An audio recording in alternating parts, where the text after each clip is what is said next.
to install the siren and the main unit on this piece of plywood.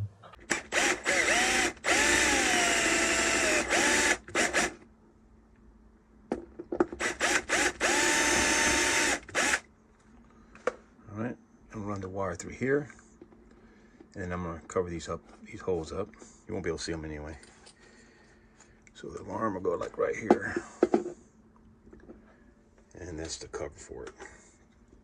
It's still dark, that's why I got this light on. And then I'm gonna place this right here.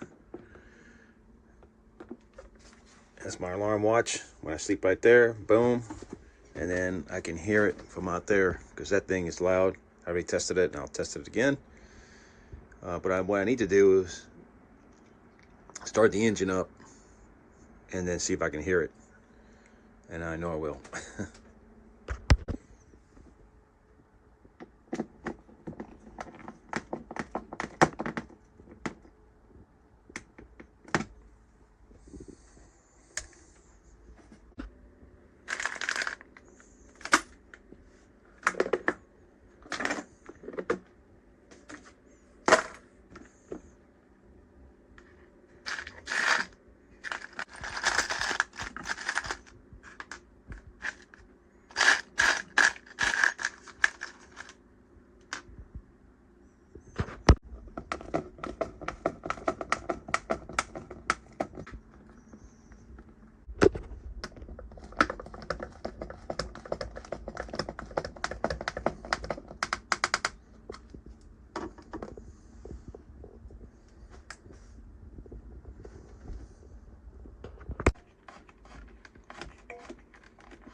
That'll wake you up. And then after 30 seconds, the bell will go off. We'll see how that goes. That's the bell. It's loud. Yeah. Holy cow.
I'm living for the moment, 'cause tomorrow ain't promised.